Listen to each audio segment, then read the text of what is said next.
Bu bazarın yerisi var, kanunu var. Bu bazar söhbəti həll olundu bir ayın içində. Bir yerdə və öz qohumlarımızla bir yerdə işləyib orada xeyir vermə şərtində. Bütün pulu da Miri verir bura. Bütün xərci. Miri çıxdı getdi Moskvaya.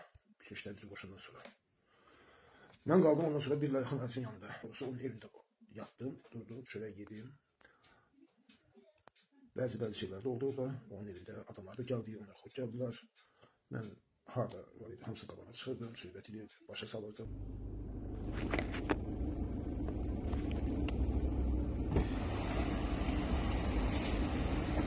Gördüğüm dayıoğlu, bunun Mərdimazarlığa başı nə qədər işləyir? Ancaq Mərdimazarlığa mı nə qədər başı işləyir? ancaq Mərdimazarlıq uçurdu. Hə, Mərdimazarlıq uçurdu. Sən də olan danışdın, mən də olan danışdım. Elə, hə. Hayır.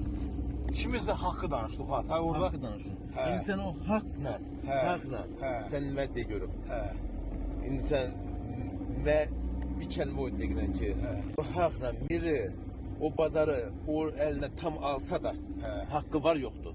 Bu cür şərik olmayıb. Deyirsən ki, görürsən ki, sən deyirsən çox şey mən bilmirdim. yox, Çox şey bu bu cür dəqiqə mən bilmirdim. elə Elədikləri şeyi şeyi bilmirdim. Mirzağayı eşidi. Mən əgər deyirəm mən öləndə mənim üstümə gəlməsinsə, uşaqlarıma deyirəm onun əlindən kimi nə alır, nə almır, artıq mən onunla Yox, o bazara indi şərik yox, o Hə. tam haqqı var yoxdur almağa. Tam haqqı var yoxdur. kimi ilə Mirzağanın Hə. 100% haqqı var.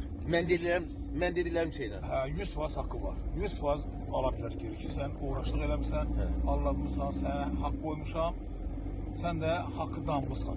100%.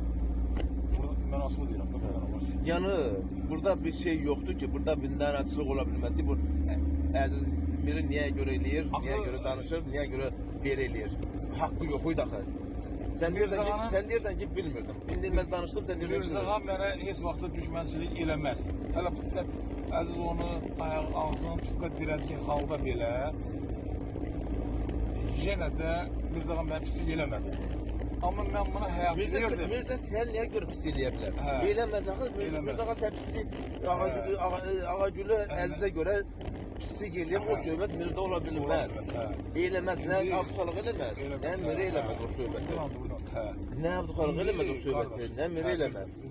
Uzaqbaşı sənin danışmaz, münasibət olmaz, üstünlüyü olar. Mən də o qədər üzgün idim ki, mən bunlar daim uşaqlarım. Bu qədər bunlar mənə haqq qoyublar, əziyyət çəkiblər, zəhmət çəkiblər.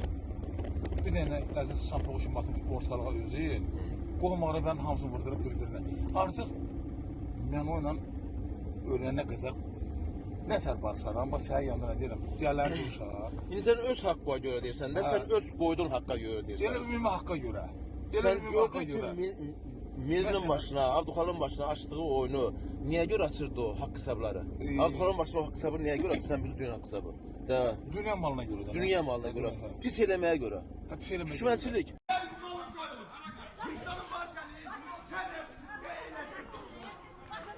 Beni tahkir edin. Bulmak istiyoruz da. Ne, buradayım ben korkacağım. Özü vurdurmak istersen. Yok, Aziz Bey. Bunlarla bakın ne diyeyim dersiniz. Siz kanunsan kenarda. Ne, kanuna kenar. Kanuna kenar dedim, davranacağım. Ne diyorsun? Ha, Aziz Bey, bunlar bu böyle milleti.